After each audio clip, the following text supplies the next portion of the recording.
Buenos días. Egunon. La única palabra que conozco. Después es más difícil decir buenas tardes porque allí no me acuerdo exactamente, no la aprenderé después del mediodía.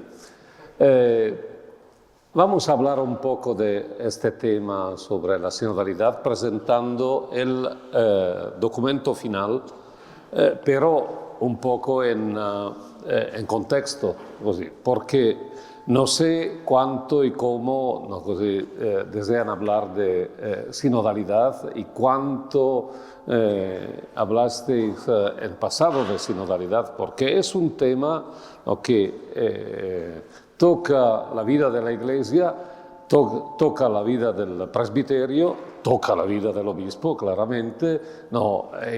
Hay diferentes pensamientos, diferentes posturas frente a la sinodalidad. Los que mucho han caminado, que son jóvenes de más tiempo, no sé cómo funciona, está bien, que caminan de más tiempo como jóvenes, no sé, claro, no tienen ideas sobre esta cosa. La referencia puede ser al Vaticano II, pero no habla de sinodalidad. Hace claramente, fue una experiencia de escucha, de discernimiento, de caminar juntos, pero no habla directamente de sinodalidad.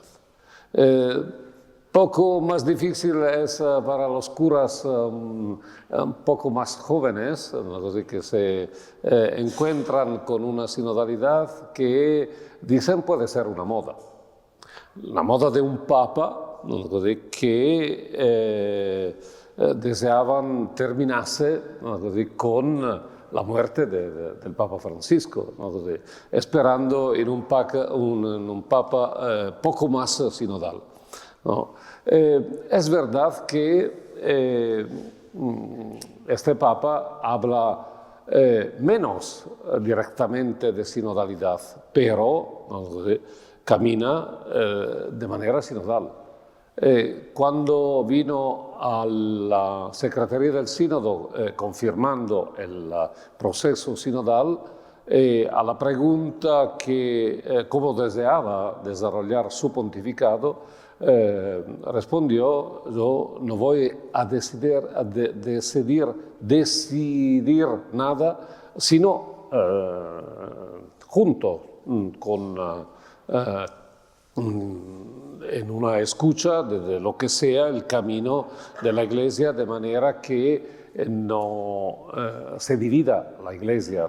Esto es claro, su intención es más orientada sobre la unidad de la Iglesia. Esto es algo que me parece está al centro de su ministerio petrino. Claro, el ministerio petrino es función que va a custodiar la unidad de la Iglesia, es principio de unidad. Y es sorprendente porque él va explicando ahora el Vaticano II en sus catequesis del miércoles y ha juntado el Colegio de los Cardenales en enero, y en junio será otro encuentro de los cardenales. Creo que esto sea el sepulcro del Sí 9, imagino, porque va trabajando con todos los cardenales, escuchándolos a todos juntos.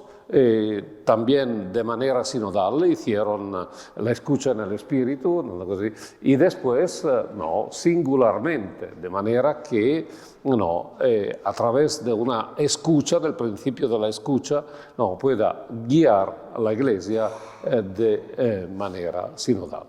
Si es esto, lo veremos. Es claro, la sinodalidad sigue siendo un desafío para pobrecito, tiene così, una primera silla aquí. Ah, no, così. Ahí. El próximo que llega, così, le toca la primera. Così. Y claro, es un desafío muy fuerte, ¿no?, que pone la domanda cuánto sea constitutiva la sinodalidad para entender la Iglesia como principio que pone claramente esta dimensión de la sinodalidad al centro de la vida de la Iglesia. Estoy acompañando algunas tesis sobre la sinodalidad y una que está acabando es sobre la fórmula caminar juntos, ¿no? Porque es en portugués es caminar juntos, ¿no? Y es interesante, ¿no?, porque el doctorando plantea la cuestión y dice ¿cómo se puede poner o entender en la tradición una fórmula tan novedosa? Porque no hay como fórmula técnica que se encuentre en la tradición y con un método regresivo desde el sínodo al Papa Francisco, al Vaticano II, al segundo milenio, al primer milenio, a la Sagrada Escritura, a buscar dónde encontramos esta idea de la comunión, porque sinodalidad no dice otra cosa, los jóvenes sobre todo, que están con la eclesiología de la comunión, no dice otra cosa que la comunión, pero sinodalidad y comunión son la misma cosa con una especificación. En una iglesia, pueblo de Dios. Y aquí, vamos a hablar de pueblo de Dios. Sabéis que después del Vaticano II, esta perspectiva eclesiológica puse un montón de cuestiones y sobre todo de choques. ¿Por qué? Porque hubo gente que interpretó el pueblo de Dios en contra de la jerarquía, el carisma en contra de la institución, la iglesia desde abajo en contra de la iglesia desde arriba.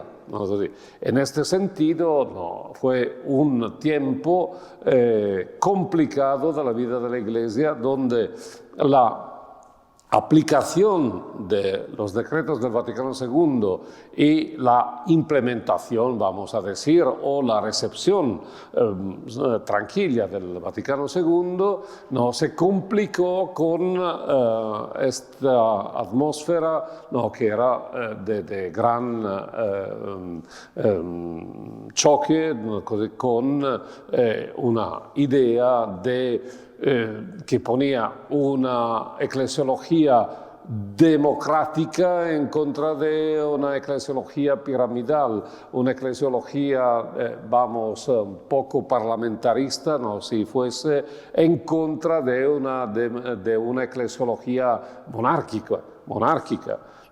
Y así, o la pirámide y los círculos concéntricos, de manera que no se hablase de participación.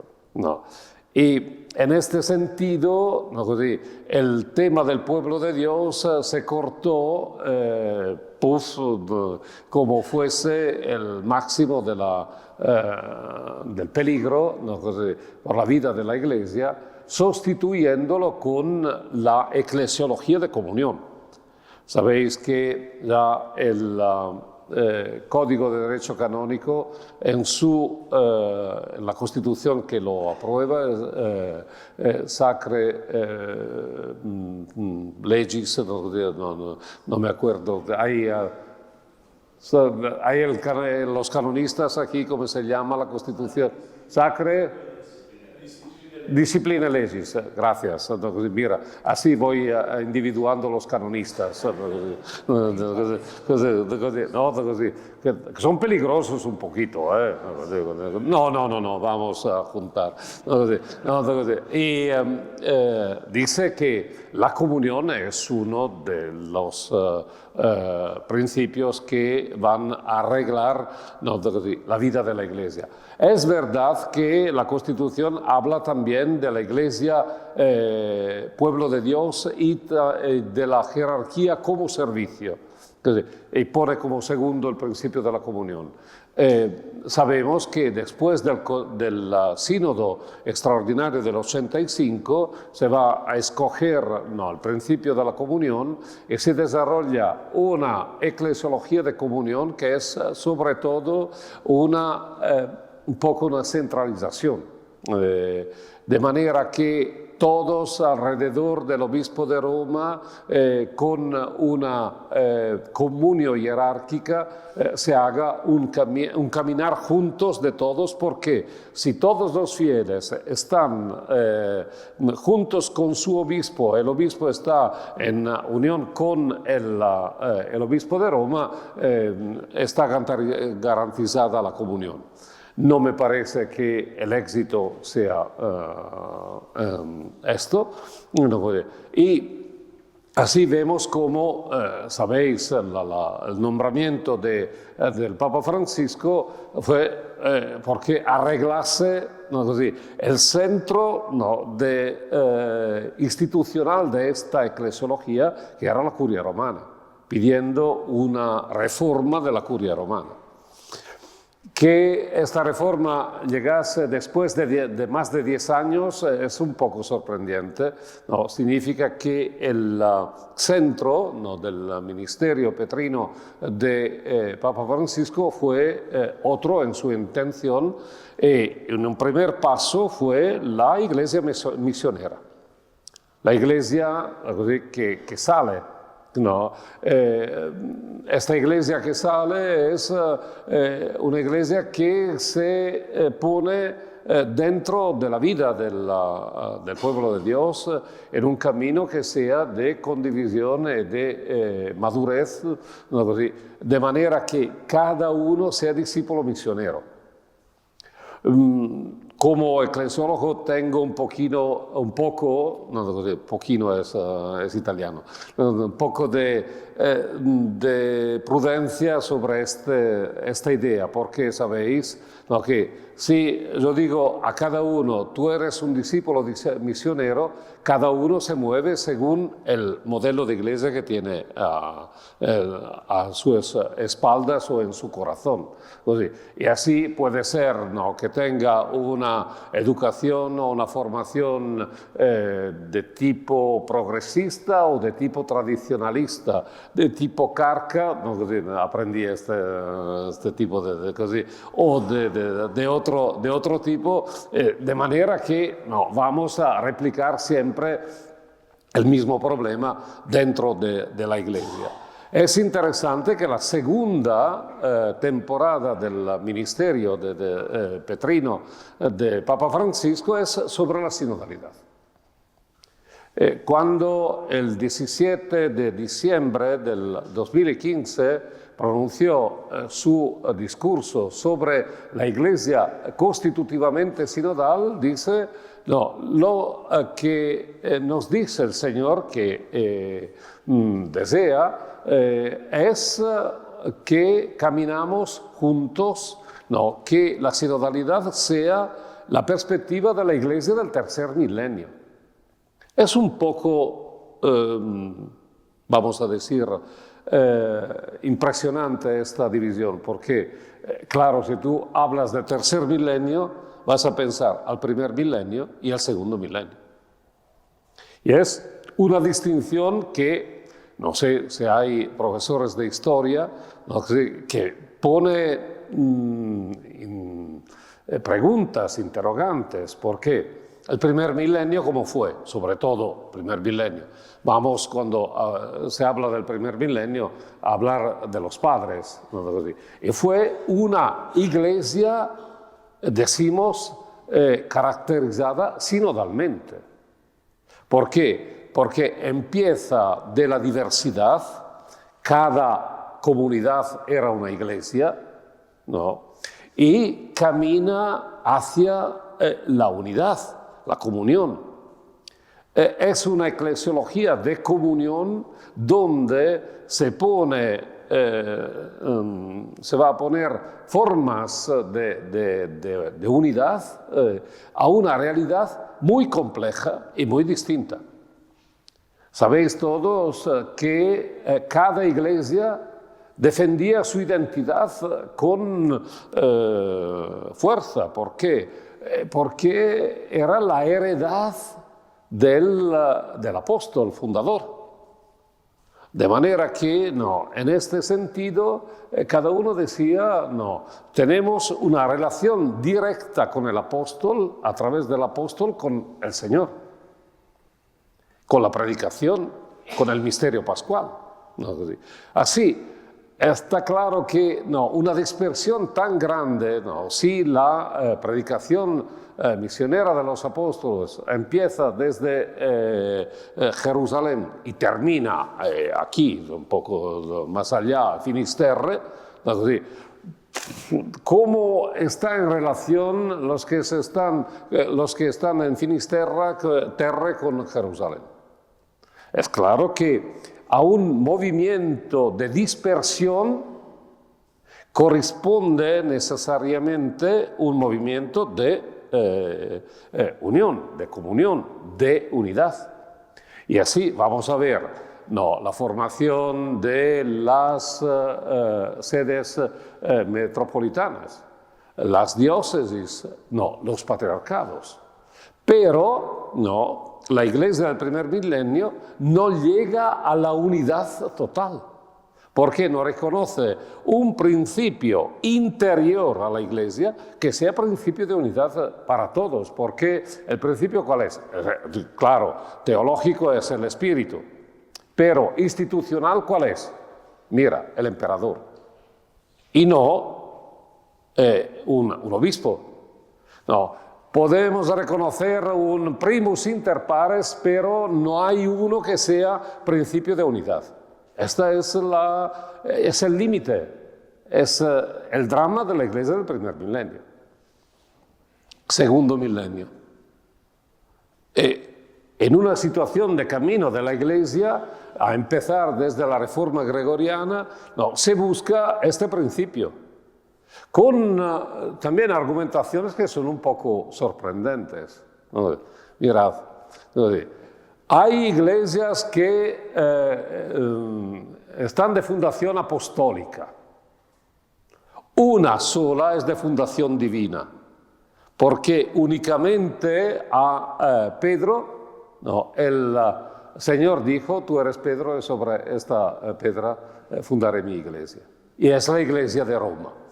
Es impresionante. Mirad que la eclesiología apologética antes del concilio aún trabajaba con este principio, no diciendo la iglesia de Roma, como iglesia fundada en Roma, sino la iglesia romana. ¿Por qué? Porque hubo un principio de universalización de manera que no, todo se componiese en esta unidad que se transformó en uniformidad. El camino que nos ofrece a través de una guerra continua, porque toda la eclesiología, quien conoce un poco del segundo milenio, sabe que está en la defensa del primado.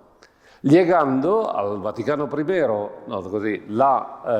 el principio de unidad como principio de jurisdicción sobre la potestas jurisdictionis máxima, pero este dogma permite de recolocar el principio de unidad dentro del colegio, del Vaticano II, y permite de recolocar primado y colegio dentro del pueblo de Dios, dentro la totalidad del pueblo de Dios, el camino después del concilio hasta este sínodo.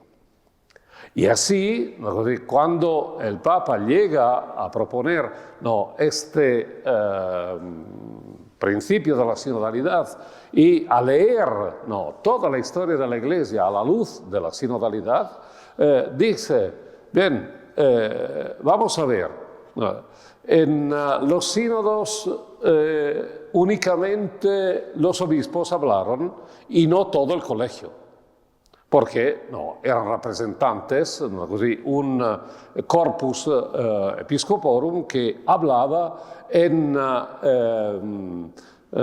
nombre de todo el colegio, sin que fuese colegial, porque el sínodo del 71 no reconoció a las conferencias episcopales una naturaleza colegial, bien que fuese parcial.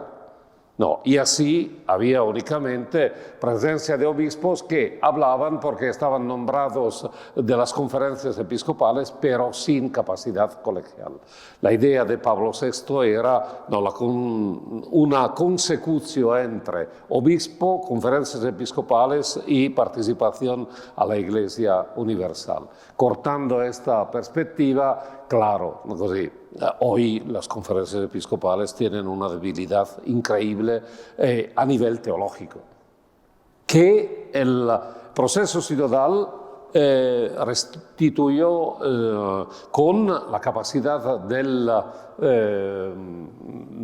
discernimiento pastoral, que es una cosa que voy a explicar ahora. Que tiene gran importancia en la vida de la Iglesia. El Papa, hablando de esto, dice, antes eran solo obispos que participaban en un momento, en un acontecimiento que era la celebración de un sínodo en un mes. Pero si hablamos, el contexto era del sínodo sobre la familia, las dos celebraciones, sínodo extraordinario y sínodo ordinario. Si vamos a ver el tema, ¿cómo no puedo escuchar los que son los protagonistas de este tema? O sea, las familias. Pero a partir de allí, ¿cómo no voy a escuchar el sujeto que el Vaticano II reconoce como sujeto de la vida eclesial? Porque si vamos a mirar Lumen Gentium, encontramos que el capítulo 2, que habla de la Iglesia, pueblo de Dios como sujeto histórico, que nos dice que no solo vamos a reconocer la igual dignidad de todos los bautizados antes de las diferencias, sino vamos a reconocer el pueblo de Dios como sujeto de la vida eclesial. Mirad, no solo sujeto porque sea la suma de los bautizados, sino como sujeto colectivo, el pueblo de Dios. Vamos a entenderlo cuando se celebra, que es el cuerpo de Cristo unido al jefe, habla así, se exprime Sacrosanctum Concilium cuando dice que Cristo resucitado siempre une así su iglesia y va en este sentido a celebrar el culto público integral. Es una expresión de Pío XII, que es jefe y miembros y cuerpo unidos, que quien preside representa a Cristo jefe, de manera que el culto sea de la Iglesia, pueblo de Dios en la forma del cuerpo de Cristo, pueblo de Dios en la forma de la asamblea litúrgica. Esto se reconoce en la función profética, cuando el capítulo 2, número 12, reconoce el sensus fidei de todos los bautizados, pero no es de la suma de todos los bautizados, un poco la expresión todos, sino el pueblo de Dios. como Iglesia, ¿no? Così, que manifiesta el consenso sobre una cuestión que sea de doctrina, que sea de moral, pero que sea también, puede ser, de participación a los procesos decisionales. Esta es la perspectiva que desarrolla la posibilidad de la sinodalidad. Y en este sentido, no, el concilio no hace nada de tan novedoso, porque 13, no, mira, cuando discuten son 13, no, y cuando aprueban son 14 años antes, no, el Papa Pío XII publicó la definición dogmática de la asunción de María al cielo, como Pío IX definió la Inmaculada Concepción con la singularis antistitum ac fidelium conspiratio.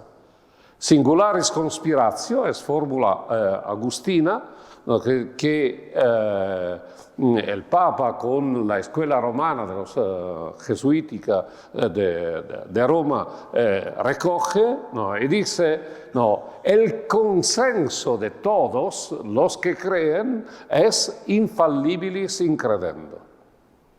No, en este sentido, porque el Papa pidió que dicen los obispos y todos los fieles a ellos confiados, y la respuesta entusiástica de los obispos era, verdad, creen todos en esta verdad, vamos a definirla dogmáticamente. Es impresionante esta perspectiva, y es el sujeto pueblo de Dios. Sobre esta verdad está el principio sinodal de la escucha, porque vamos a recuperar ¿quién?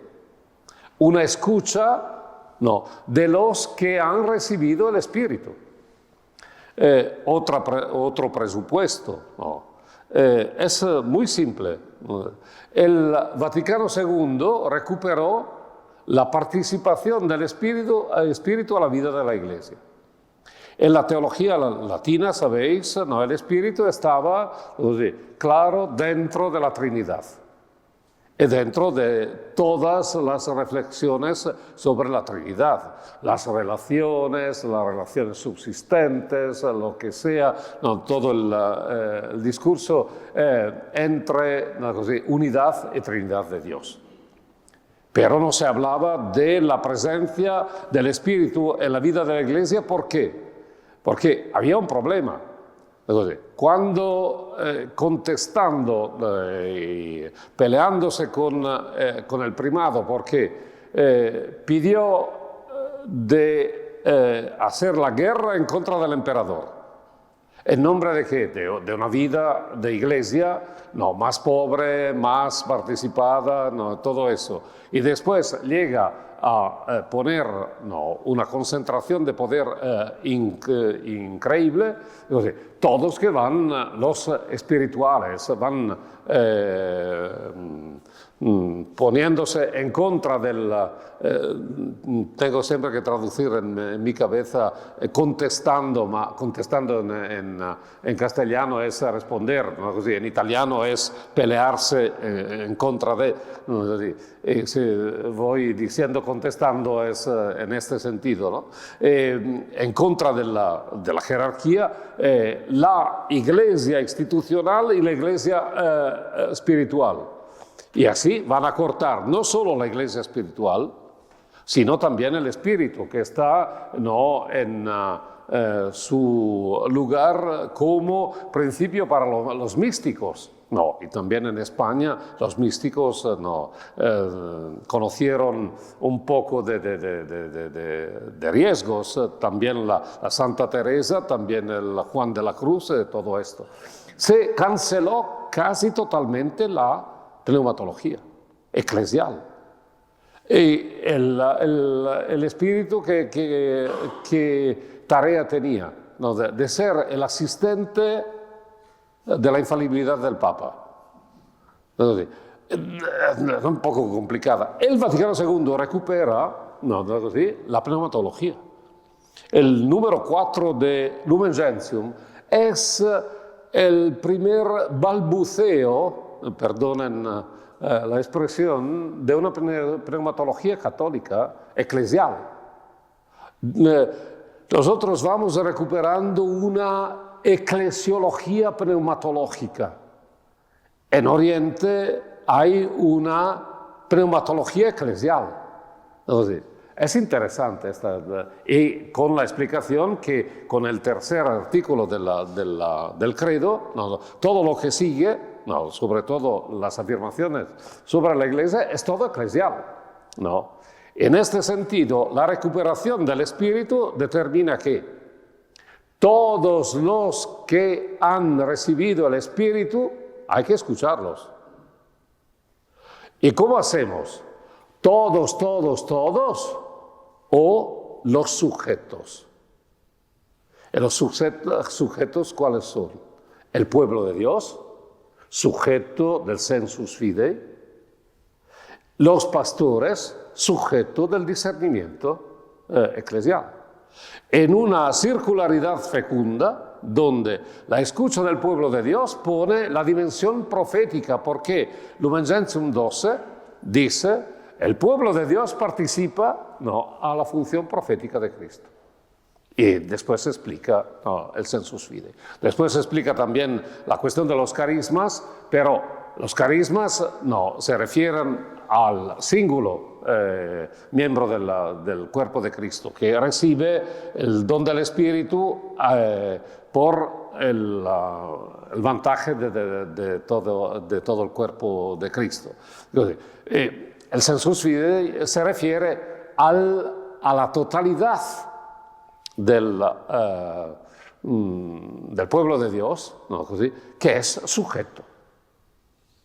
Y en este sentido, se pone el principio de escucha dentro del camino sinodal, y en el 2018, el 15 de septiembre, porque el 15 de septiembre del 65 el Papa Pablo VI emanó el motu proprio sobre apostólica solicitud, sobre la fundación del sínodo de los obispos, y dice: vamos a transformar el sínodo desde acontecimiento a proceso donde se escuche por fases el pueblo de Dios en las iglesias particulares, porque allí hay el pueblo de Dios.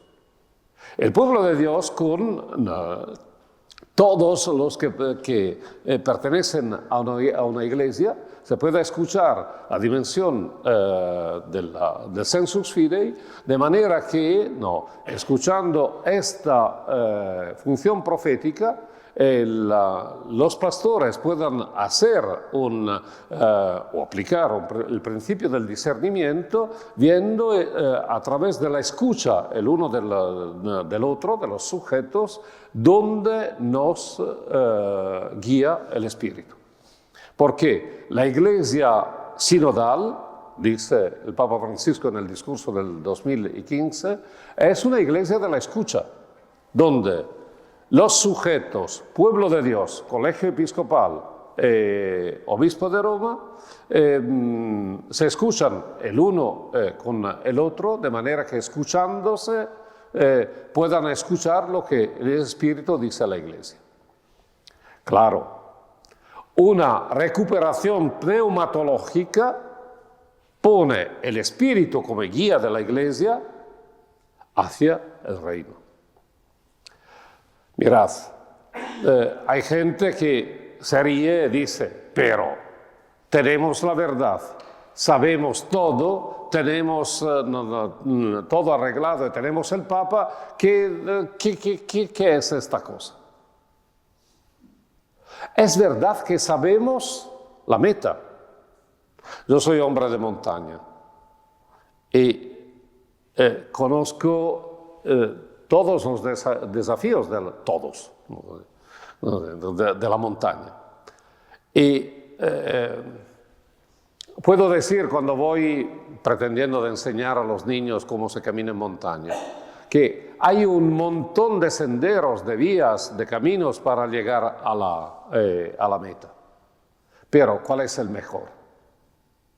Hay que discernir, no, la montaña, hay que discernir los que caminan y ver, no, si es posible que todos llegamos a la cima, a la cumbre, unidos. Que todas puedan participar a este camino de manera que llegamos. Hay que buscar la vía. Hay que ver hoy, en si es el acaso, con el tiempo así, que se ponemos en marcha. O hay que atender. ¿Cómo funciona? Explicando a los niños un día que es la sinodalidad, no entendieron por qué trabajan todos sobre estos instrumentos. Digo, ¿qué es la sinodalidad? El tontón de la iglesia. ¿Cómo se dice cuando vas equivocándote sobre el camino? Recalculando, così. Recalculando. Y es claro, una iglesia que camina en San Sebastián, no, es otra cosa de una iglesia que camina, no sé, en Andalucía. Y el recálculo, sobre todo con el Atlántico y con todas las corrientes, hay que recalcular muchas veces, hay que conocer. Y es interesante porque un camino de iglesia pide potentemente el conocimiento, que no es un conocimiento únicamente de cabeza, sino de experiencia, la sabiduría. Y pide, no, esto es otra cosa, que todos sean a nivel, que todos conozcan, que todos no saben por qué se mezclan dentro de cosas que es suficiente que uno decida, sino que comparten una mentalidad. Y esto es una gran tarea, un gran desafío, hoy que la Iglesia es una minoría. Y no somos una minoría porque el cristianismo está en crisis, sino somos una minoría porque cayeron los muros. Antes, todos los que estaban en una militancia estaban por una parte, y otros estaban para allá. Aquí estaban los buenos y allí estaban los malos. Ahora estamos todos mezclados. Entonces, claro que decían ellos, para allá están todos los buenos, y aquí estaban los malos. Entonces, era un enfrentamiento de culturas con caracterizaciones religiosas. Hoy tenemos una situación donde tú puedes tener aquí el musulmán, el que no cree, todos tienen derecho a estar aquí. ¿Dónde está la verdad? Estamos regresando al primer milenio, cuando las comunidades eran comunidades, no el símbolo cristiano. En una comunión fuerte, donde la comunión no es alguien que manda y otros que obedecen. Ma todos que conocen, que saben, que participan, donde hay alguien que pone un servicio, que es el servicio a una comunidad tan grande de identidad, de conocimiento, de madurez, se puede decir también una conciencia de sí, de ser, en el mundo, lo que decía la carta de Ogneto, como el alma en el cuerpo. Es un horizonte, dice, ¿es necesaria la sinodalidad para decir esto? La sinodalidad ayuda. Es una dimensión de la comunión pueblo de Dios, de un pueblo de Dios que camina en este mundo con esta sensibilidad, con esta conciencia, con esta madurez. Y es algo de extraordinario para los que sirven a la Iglesia en el ministerio sacerdotal, porque es más que otras cosas un desafío de formación al Evangelio, a la vida evangélica, formación a una conciencia cristiana que sea de caminar juntos como comunidad, ¿no?, dentro de esta situación tan dispersa y tan dispersiva. Tan dispersa porque la individualidad como principio, ¿no?, de la vida de hoy es dispersiva porque todo se hace de manera que el hombre de hoy no tenga conciencia de su perfil, de su grandeza, de su dignidad, ¿no?, y en este sentido, la comunidad cristiana es la que más defiende una dignidad desde el principio hasta el fin. Con una conciencia profunda, es claro, lo dice el obispo, lo dice el cura, o podemos decirlo juntos y lo que dice el cura, que dice el obispo, tiene sentido porque es una realidad compartida que asume el Evangelio, que asume el principio, ¿no?, de la vida cristiana evangélica y se traduce en este camino. En estos movimientos se ha celebrado el sínodo. Se está celebrando el sínodo porque estamos en la tercera etapa, en la tercera fase, y se ha publicado el documento final. Es interesante porque voy a explicar un poquito el método, ¿no?, y también, ¿no?, el camino que no todos, creo, ¿no?, entendieron el desafío y también la tarea que estaba, ¿no?, desarrollándose. La primera fase en las iglesias particulares, la escucha del pueblo de Dios con la consultación del pueblo de Dios. Los jóvenes que dicen, el pueblo de Dios no saben nada. Si no saben, alguien los dejó ignorantes. Y si no saben, la responsabilidad es de alguien.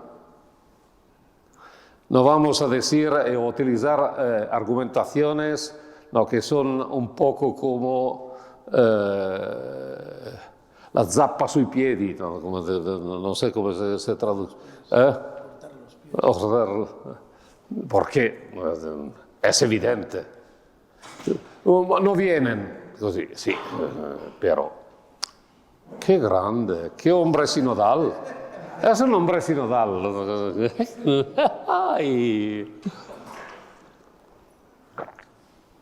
¿Es de manera que hable más o que hable menos? Gracias. En las iglesias, escuchar al pueblo de Dios, la consultación. Que es la misma cosa que hice el Pío IX, el Pío XII, el Juan XXIII, cuando empezando el concilio, dice al cardenal Tardini, por favor, no haga este cuestionario, no, diga a los obispos que manden sus deseos, el deseo de los curas y del pueblo de Dios sobre lo que pueda tratar el concilio. Escuchar. Es claro que allí hay que educar a un pueblo que aprenda a escucharse. Yo no creo que la escucha en el espíritu, después soy un partidario de la afirmación que es escucha en el espíritu y no escucha espiritual. Porque la escucha espiritual es algo de así, que la escucha en el espíritu es escuchar al espíritu, escuchándose, no, el uno el otro. Pero hay un método, no, y así vaya a aprender un método donde todas puedan aprender un principio que es muy simple a decir, difícil a aplicar. La sinodalidad. Escribe por favor. La sinodalidad no es el derecho de hablar, sino el deber de escuchar.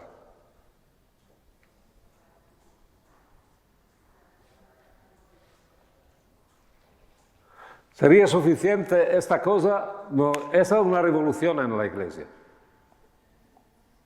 No es el derecho de hablar, sino el deber de escuchar. Pedro, es así.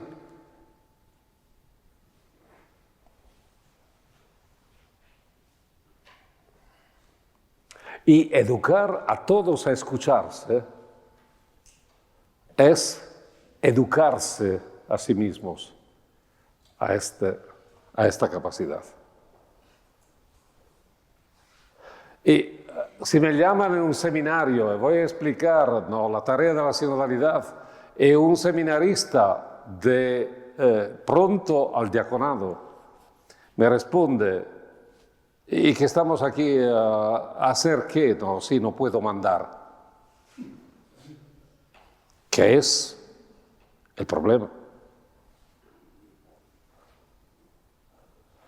El Vaticano II nos ofrece una idea de ministerio, como servicio, porque recupera el sacerdocio común y allí funda la triple función del pueblo de Dios, sacerdotal, profética y real.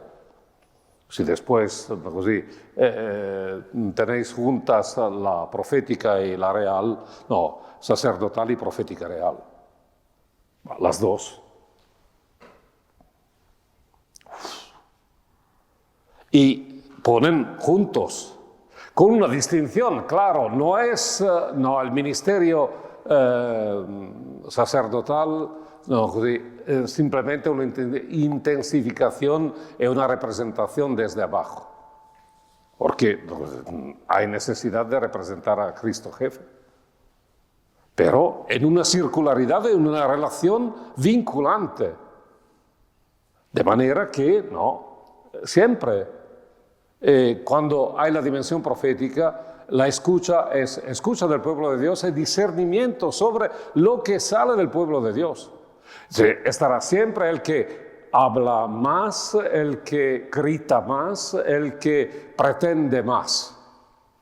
El discernimiento no es escuchar a quien tiene más poder o más tono de voz, sino, escuchar cómo madura dentro del camino de la Iglesia la decisión que dice dónde el Espíritu guía a la Iglesia y cómo guía a la Iglesia.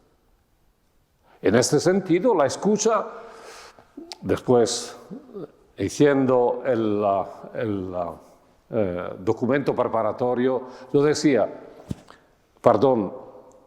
el pueblo de Dios no soporta un montón de preguntas y se cortó el cuestionario. Hay una demanda fundamental, una pregunta fundamental, ¿dónde nos guía el Espíritu? Y después es verdad que una pregunta tan amplia permitió que saliese el mundo. Como al Vaticano II, cuando, permitiendo a los obispos de hablar, el Juan XXIII decía al secretario general, el Monseñor Pericle Felici, quando voy a celebrar yo, attraversando sempre la plaza Pericle Felici, perché era nativo de Segni, donde estoy abitando, ¿por qué hablan tanto? Sí, pero sí, por siglos no hablaron, claro que cuando no han podido hablar, hablaron. De que Pablo VI puse reglas de manera que hablase lo que tenía suficiente consenso de otros obispos sobre su posición. De manera que no fuese così, todo el mundo, pero escuchándose. En este sentido, mira, el camino, cómo funciona.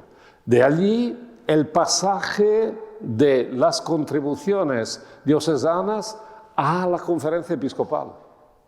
Y las conferencias episcopales sí entendieron. No es obligatorio decir que entendieron. Hicieron un discernimiento pastoral de naturaleza grande. ¿Por qué? Porque iban escuchando al pueblo de Dios. Y el pasaje a la dimensión continental fue con el documento para la fase continental, y allí hubo un pasaje también problemático en la Secretaría del Sínodo. ¿Por qué? ¿A quién vamos a restituirlo? No hay secretarías continentales sino en América Latina, de obispos. Y así a las iglesias y al pueblo de Dios, ¿de dónde empezó? Y el principio de la restitución es que cada documento retoma su principio, que es el pueblo de Dios, en las iglesias particulares, al obispo, que puede decir, vamos, ¿cómo lo recibimos y cómo lo actuamos? Con todo el pueblo de Dios, con únicamente los organismos, ¿cómo funciona esta cosa? El pasaje, llegando a la asamblea, y en la asamblea, el texto nos está ofrecido como una oportunidad de recepción del consenso que maduró en la asamblea, que el Papa reconoció inmediatamente y que por eso participa, es magisterio ordinario del Papa Francisco. Lo ha recogido y lo ofrece a la Iglesia diciendo, ¿qué podéis hacer? No es que todo no son principios y no son cánones, es un orientamiento. Y a recoger esto, hay una primera indicación. Es algo como una heredad. Y la heredad se va a ver. Se verifica qué está dentro de esta heredad. ¿Has leído el documento final? Te lo pido a ti porque tienes cara de lo que ha leído.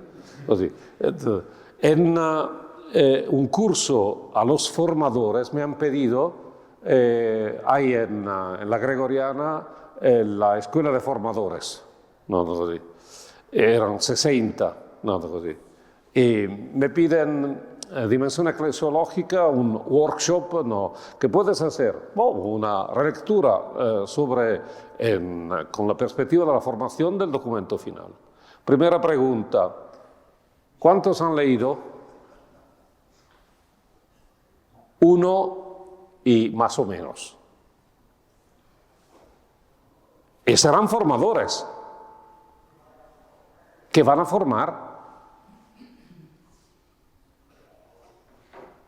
Uno. Es impresionante.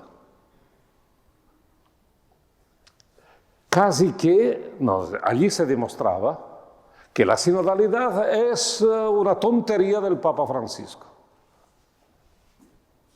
Y por eso, vamos a cortarla. Es interesante, lo decía empezando, que los cardenales, y un montón son jóvenes de mucho tiempo,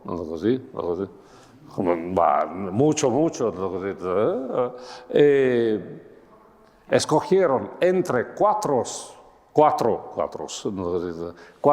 argumentos. El primer argumento, la sinodalidad. Y el segundo, la misión, pidiendo continuidad entre los dos pontificados. Claro, es como la tradición. No hay nada de tan original como la tradición, porque cada uno que recibe lo que nos dejan los padres, los interpreta a su manera. Es claro, porque el sujeto, si soy yo, tengo que transmitir según mi participación completa. Pero esto, hay que ver la heredad. ¿Qué hay dentro de esta heredad? Después, no puede ser, me gusta, no me gusta, pero no solo a uno, sino a todos juntos.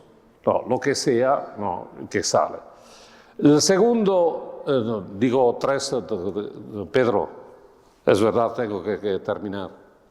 Sí, claro. Y tres cositas. La segunda, todos los capítulos empiezan con la palabra conversión. Conversión. Capítulo segundo es la conversión de las relaciones, la conversión de los procesos y la conversión de los vínculos. No sé cómo es la traducción en español, pero sí, es así. El primero es la relación. Sí, y en este sentido, es claro dónde vamos. Aceptamos de entrar en este camino para entender. Mirad, yo no digo que comprendo todo de la sinodalidad. Es un territorio que tenemos que evaluar. Pero el documento final nos ofrece una recepción del Vaticano II que a mí me parece más tranquila, finalmente. Primera fase, todo un bombardeo, pueblo de Dios en contra de la jerarquía y todo esto. Los que tienen un poco de edad saben. Después, una reforma desde arriba, la eclesiología de comunión, en este sentido. Me impresionó en una relación que hice a un grupo de laicos que pertenecían a una asociación. Expliqué todos estos principios, y una chica me pide al final, pero ¿me puede explicar mejor? Estaba allí un cura que dice, te lo explico yo. Antes la iglesia era una pirámide. Después el Vaticano II rebajó la pirámide y se formó la iglesia de los círculos concéntricos. Allí entendí que no puede ser este el modelo de iglesia, que es peor que la pirámide. ¿Por qué? En los modelos concéntricos, tú puedes poner un muro de 2 metros y quien está al centro no ve la periferia y quien está a la periferia no puede llegar al centro. Y los círculos concéntricos llegan a ser ¿qué? Un laberinto. No puede ser así. La verdad está en la relación. Y relaciones verdaderas de un pueblo que caminar juntos. En este caminar juntos, donde están claras las pocas funciones necesarias. Yo no soy partidario de la multiplicación de los ministerios. Soy partidario de una iglesia consciente donde el principio más potente es la formación, la madurez cristiana, que no es o no consiste en hacer algo, sino en ser capaces de caminar. Yo como párroco pedía al final de cada año que el mejor como se dice, colaborador, no se puede decir, en Italia se dice operatore pastorale, que es un poco, no sé si sea bueno, pero que fuese catequista, così, mira, così, puedes hacer un año sabático, demostrando que estás aquí no porque haces algo, sino porque estás contento de estar aquí, participando a la liturgia, participando a la vida, participando a lo que sea. ¿Estamos dispuestos? En este sentido, el documento final recoge algo de muy tranquilo en perspectiva de Eclesiología del Vaticano II. ¿Por qué? Dice, la Iglesia es el pueblo de Dios, sujeto histórico, ¿no? Y colectivo, comunitario de la sinodalidad y de la misión.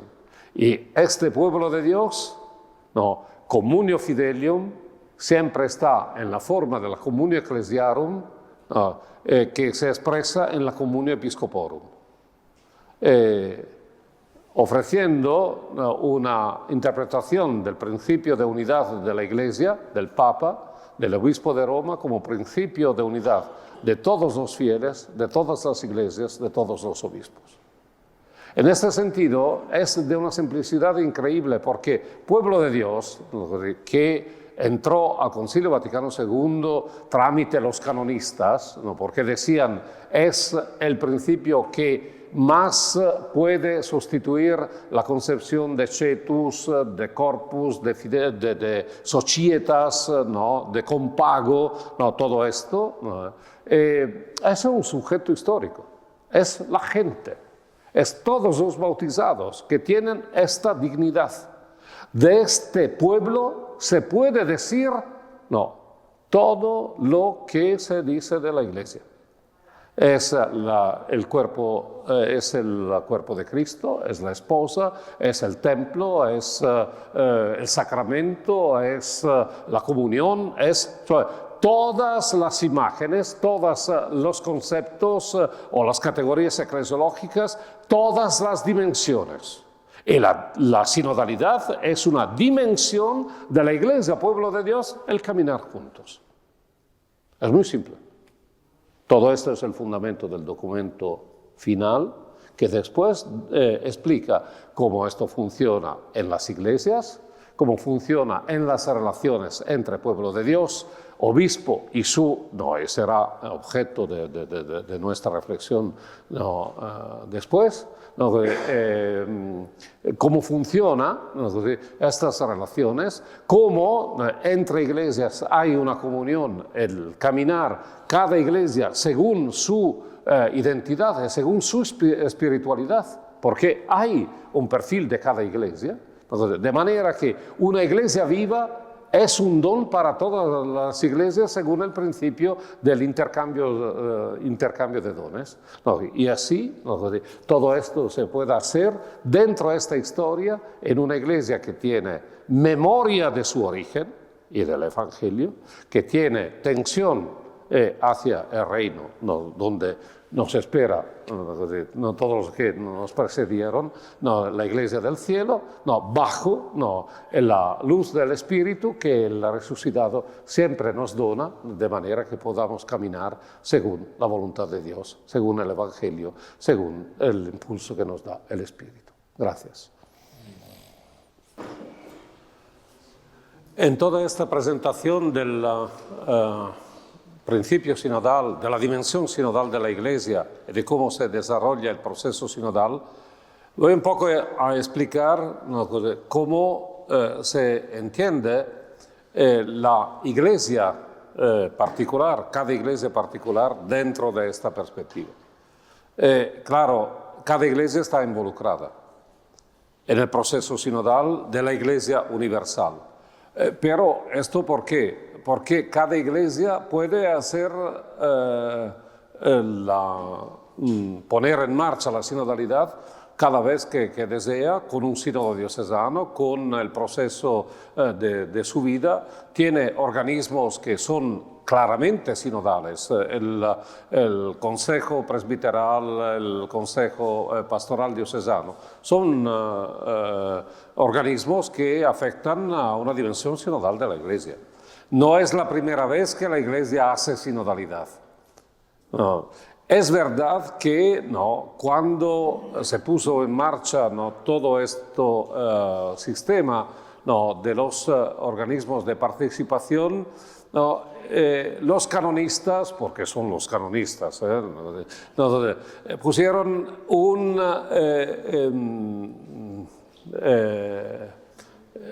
una relación asimétrica entre el principio de autoridad y el principio de participación, con la afirmación que la participación es únicamente consultiva, y con una traducción de esta consultividad que no es vinculante.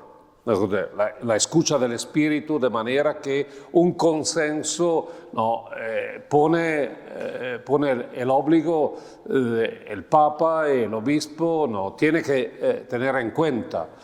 Hago la referencia, acordáis, a la Humane Vitae, y no eran consejos, sino una comisión donde el Papa Pablo VI, puse una cuestión de conciencia. Così, no estoy aún de acuerdo a poner esto dentro del camino de la Iglesia. Veremos quién tenía razón. A mí me parece que el Papa Pablo VI conocía bien dónde estaba el límite de una participación y que teniese en la debida cuenta también el principio de autoridad. Así, tenemos que explicar esta participación del pueblo de Dios en las iglesias particulares en la relación que tiene con su obispo y con el presbiterio. Estos son los sujetos que hacen la vida de una iglesia particular. Cada iglesia particular, participando al proceso sinodal, hizo su sínodo. Se puede decir que hice una experiencia sinodal significativa. ¿Por qué? Porque se puso en marcha la escucha del pueblo de Dios, como organizó el obispo, la escucha de todos los sujetos, también del presbiterio, sí fue bien entendida, de manera que toda la contribución de cada iglesia podía ser no una respuesta a la Secretaría del Sínodo, no una respuesta al nivel universal, sino verdaderamente un conocimiento, una experiencia, un camino sinodal de una iglesia particular, porque puse en relación estos sujetos. De manera que el proceso sinodal no se revela la dimensión sinodal de cada iglesia dentro de un principio que es, y es necesario que explique este principio eclesiológico, que es explicitado en el número 23 del Lumen Gentium, cuando dice que el Papa es el principio visible de unidad y perpetuo de unidad de todos los bautizados y de todos los obispos. Es la repetición literal del Vaticano I. No sé si traduzco bien, singulos obispos, pero no lo dice al plural porque obliga la fórmula que dice los singulos obispos, ¿me entendéis? Porque dice, traduce cada obispo così, porque el latín dice singulos episcopos, no, singoli episcopi, no, son el principio de unidad en sus iglesias particulares, porque tiene la necesidad de decir iglesias particulares. Desde donde y a partir de las cuales existe la iglesia una y única, in quibus et exquibus, no così. Puede ser que con la traducción, pero está claro, ¿no? Es el famoso principio in quibus et exquibus. Y tengo que explicar por qué. Porque, claro, sabéis que Comunionis Notio, en 1992 aplica el principio de la precedencia ontológica y temporal de la Iglesia Universal sobre las iglesias particulares, como madre respecto a las hijas, ¿no?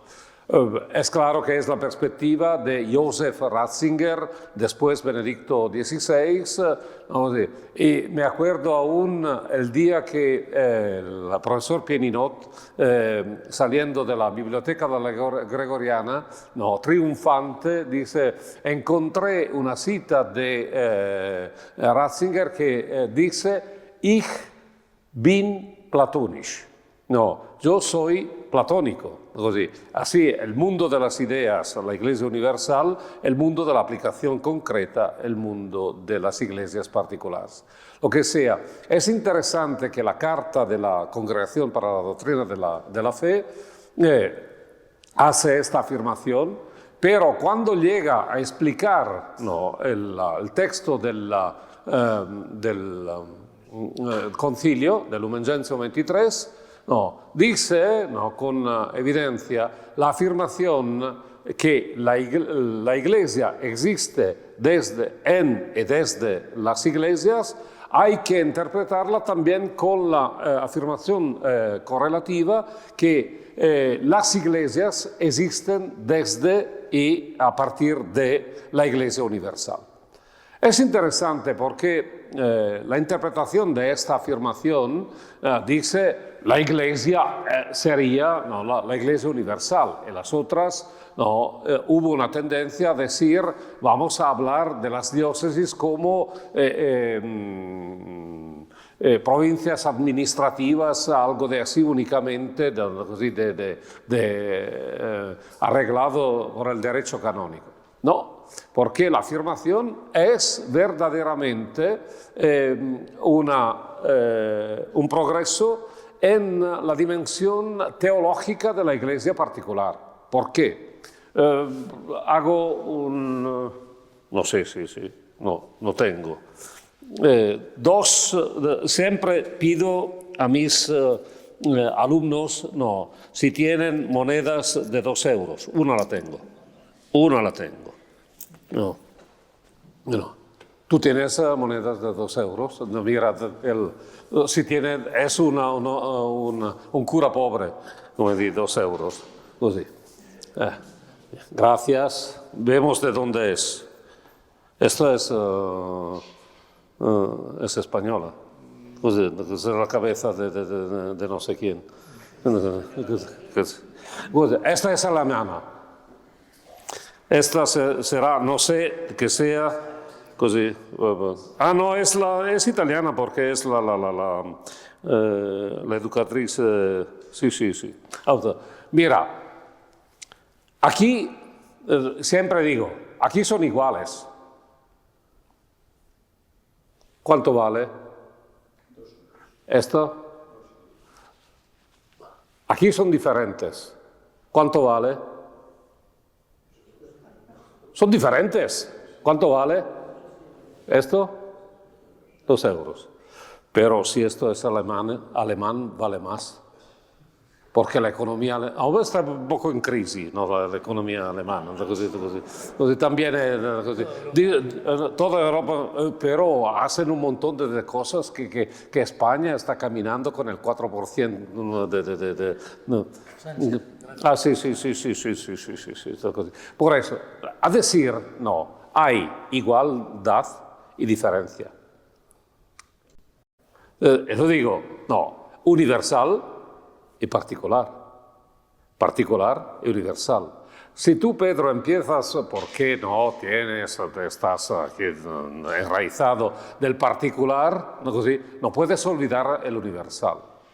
No, si alguien otro empieza del universal porque estuvo en Perugia, hace el poeta, no, eso así, pero no tiene que poner el particular.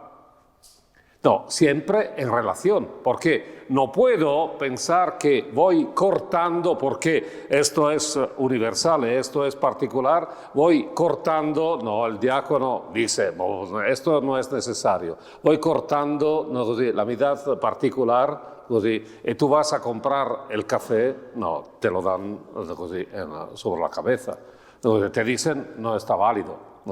Por eso, la circularidad entre particular y universal es fundamental. No hay iglesia que en las iglesias.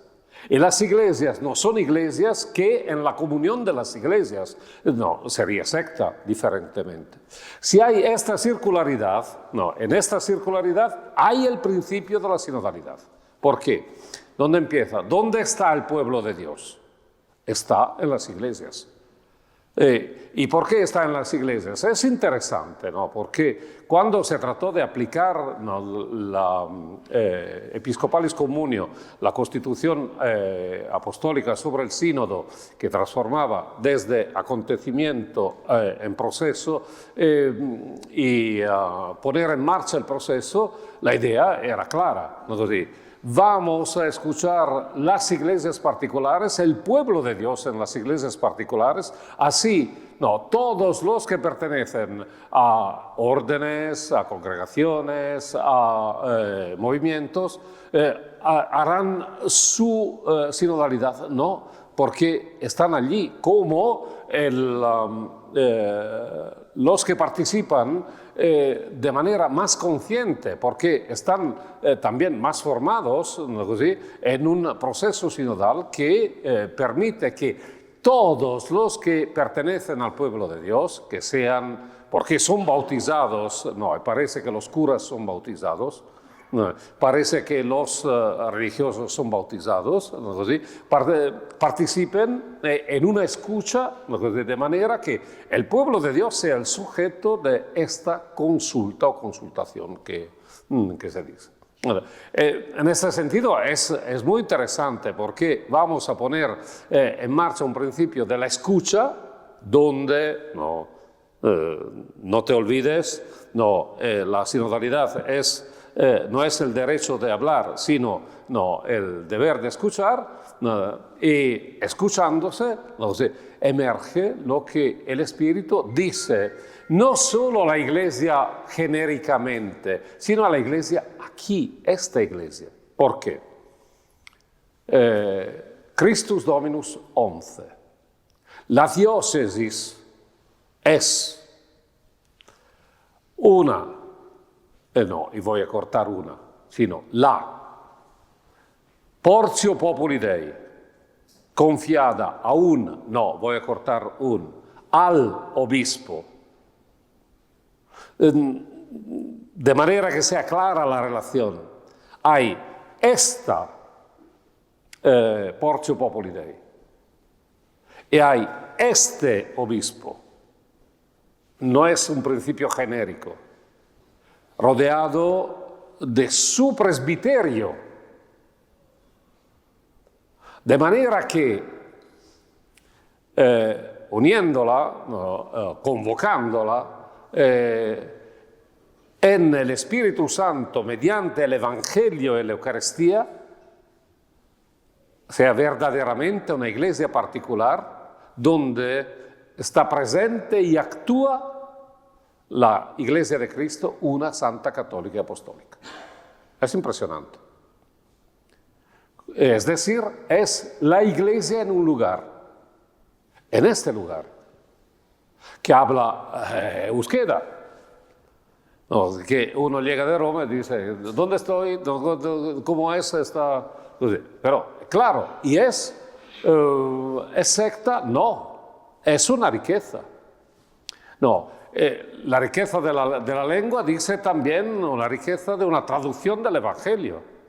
En un lugar, que es entre mar y montaña, entre Francia y Galicia, creo, más o menos. Entonces, claro, tiene una cultura, tiene una modalidad de actuar una historia y el Evangelio, ¿no? Così, que tiene memoria, tiene perspectiva porque così, se hicieron un desarrollo de la industria aquí, no, y aquí está tan alto el nivel de vida, così, claro, el dinero tiene un valor distinto respecto, no sé, a Andalucía o a África o que no sé. Todo tiene così, una distinta relevancia y no es igual de manera que podemos hablar de una universalidad que es uniformidad. No existe una universalidad que sea uniformidad, ma existe una universalidad que es comunión, que es la manifestación de dones distintos que el Espíritu hace a una iglesia de manera que la empuja según su perfil. Y así es interesante porque el proceso sinodal pone en marcha una identidad de una iglesia local, donde la iglesia local, en esta escucha, permite que emerga una identidad fuerte. Y en esta identidad hay que formar un pueblo de Dios que no está distinto de otro pueblo de Dios, no, que según el hecho que está aquí, que vive aquí el Evangelio y que traduce aquí el Evangelio según una sensibilidad. Me han dicho que no puedo hacer el ejemplo de las naranjas de Sicilia porque yo pensaba que hay naranjas rojas que son con el volcán. Me han dicho que no es verdad porque los pigmentos según la naturaleza pero es claro que hay colores sin ser necesariamente que son del cursillo. Hay carismas sin ser necesariamente de la renovación carismática. Hay toda una riqueza de una iglesia, que hay que hacerla emerger. Y si hay algo que falta ahora en la comprensión eclesiológica es la relevancia y el perfil de sujeto de la iglesia particular. A mí me parece que el problema después del concilio sea más que la cuestión del pueblo de Dios, esto, de las iglesias. Porque, mira, pensar a una iglesia únicamente universal determina que todo se juega al nivel universal con la palabra del Papa y a nivel local en las parroquias o en los movimientos, con una relación directa que va cortando la relación directa con el obispo, que es un administrador, es el principio de unidad de una iglesia aquí, rodeado de su presbiterio. Es interesante que al concilio, cuando se habla del nivel universal, se dice que los presbíteros son los que ayudan al orden episcopal. Ma los presbíteros no ayudan a un orden. Son el presbiterio en torno a su obispo, que es principio de unidad doble del pueblo de Dios y de su presbiterio. Él dice, e de los diáconos, mira, los diáconos están ordenados al ad ministerium. Directos al obispo. Inmediatamente, como la longa manus del obispo, en antiguo. Es claro que hay que reflexionar cómo se actúa ahora en una iglesia en esta perspectiva de comunión, pero está claro, tenemos que madure realmente el perfil, la identidad teológica de una iglesia particular. En una iglesia particular y no en una diócesis, la parroquia no es un ente absoluto, sino relacional, porque es la comunidad que el obispo piensa, es Sacrosanctum Concilium 42, de manera que todos reciban el alimento de la palabra y de la Eucaristía. Cetus Fidelium, que están organizados de manera que puedan ser iglesia, que camina en este lugar. Y así se puede pensar que no es absoluto, se puede pensar una reformulación del territorio, según el cambio. Y no solo el número de los presbíteros, sino el caminar juntos de un pueblo de Dios que tenga una identidad. En este sentido, la parroquia no es un absoluto, de manera que el párroco sea el rey, el profeta, el papa y no sé qué otro. ¿Qué sucede? Porque un párroco que llega y que es de otro camino, y no me refiero al camino, porque alguien puede pensar que me refiero al camino neocatecumenal, no, porque antes, ¿dónde estaba? Uno que se presentó como... allí está. Tú también eres del camino, tienes barba blanca, no funciona con la barba blanca el camino. Entonces, hay que tener barba negra. Mira, por eso. Y es interesante, ¿no? Porque tiene otro camino. Voy a cambiar el perfil de la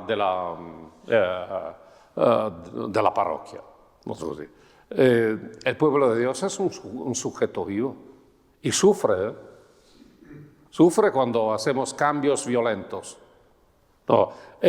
Una dimensión sinodal es escucha también de la comunidad. Es lectura de un camino juntos, de una iglesia que camina aquí. Uno puede decir, pero también las diócesis son cosas que la historia, ha puesto así. Me han dicho que esta diócesis no tiene un montón de... no es propiamente apostólica, no la fundó San Pablo. No. Pero es verdad que si yo deseo o puedo decir iglesia, no puedo decir que es iglesia una parroquia en sí misma. No puedo decir que es iglesia en sí misma una comunidad religiosa. No puedo decir que es iglesia en sí misma, cioè que está suficiente con todos los elementos de pertenencia a la iglesia, una comunidad de un movimiento. De una iglesia particular puedo decir sí que es iglesia. ¿Por qué? Porque hay el principio de la apostolicidad, el obispo, que pone en unidad esta Portio Populi Dei, en comunión con todos los obispos en el colegio, con el obispo de Roma como principio de unidad de toda la iglesia, de todos los obispos, de todos los bautizados. Esto dice el documento final en el número 18. Y así la aplicación se transforma en una aplicación extraordinaria porque tenéis la posibilidad, aquí están dos de los principios fundamentales de esta iglesia. Mira, no sé si es un rechazo o no, pero così. Si la iglesia particular o la iglesia local es un pueblo de Dios, en razón del principio de unidad que es su obispo, rodeado siempre, no puede ser solo. No es porque hay curas que vamos a pensar al presbiterio. Porque no, el ministerio apostólico brotó del presbiterio con la exigencia de un principio de apostolicidad. ¿Y dónde está? No, hubo en los primeros siglos el principio de apostolicidad en el presbiterio. Después, no, llegó al final del segundo siglo, donde, excepto los montanistas, todos tenían el monoepiscopado.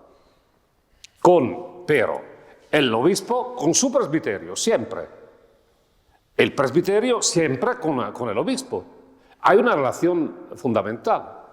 No. Y la tarea principal del presbiterio no es únicamente hacer ministerio, ponerse al servicio del pueblo de Dios. Claro, existe como servicio al pueblo de Dios, pero como sujeto comunitario, colectivo. Cuando se va un cura, ¿no? Y si decimos que la ordenación no termina, no es una función que termina cuando no deseo hacerlo. Uno es para siempre. Y si es para siempre, pertenece a uno al presbiterio. Significa que aquí faltan los que se han quedado.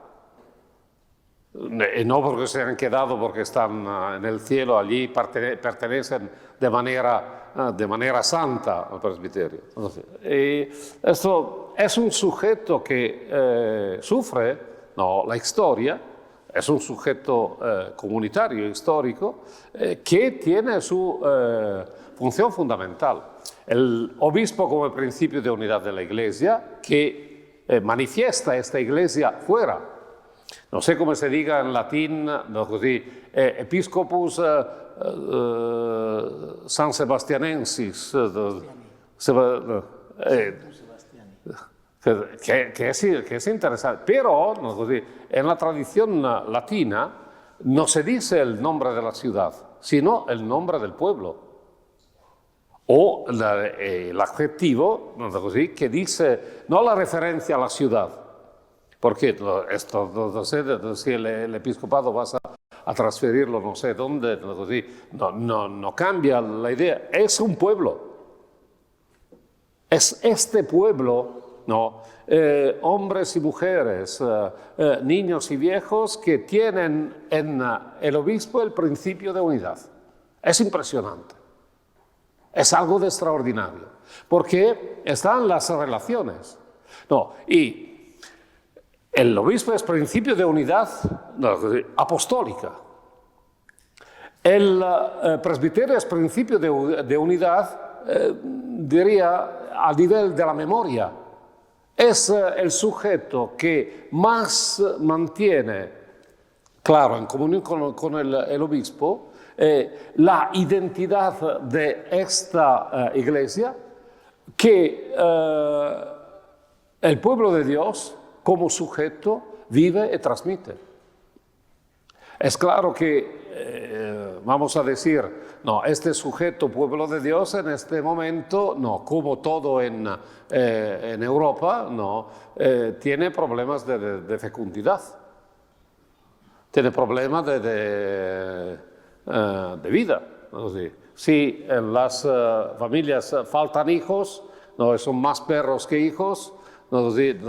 Es claro que también a la iglesia, no digo que sean más perros que hijos, pero sería un poco problemático, pero está claro, vamos a ver faltan vocaciones, puede faltar una participación porque hay un individualismo de carácter, decimos, económico, o de mentalidad, de perspectiva de vida, pero es una iglesia que vive su momento, que tiene que pensar dónde está la conversión, dónde está todo el camino. Y en este sentido, la sinodalidad, un camino sinodal es un camino que pone en relación estos tres sujetos: pueblo de Dios, obispo, presbiterio. Y no digo pueblo de Dios, presbiterio, obispo, que sería una mini pirámide. No, la pirámide de Miserino respecto a la pirámide de Keofe, como eso, que es la más grande. No. No es una pirámide, es una relación donde el pueblo de Dios es iglesia porque hay el obispo. El obispo es obispo, porque es principio de unidad de la iglesia y del presbiterio. Y el presbiterio que lo rodea, es este principio de memoria, diría yo, de la identidad de esta iglesia, y trabaja de esta manera, y escuchándose el uno con el otro, hay una iglesia que camina, como iglesia, en este lugar. Esto es el principio de la sinodalidad. ¿Hacéis un sínodo? Bien, esto es explícito. No hacéis un sínodo, esto es el principio implícito del camino de la Iglesia. Y es una aplicación de todo lo que ha emergido con claridad en el proceso, que va emergiendo del proceso sinodal. ¿Ça suffit? Ok.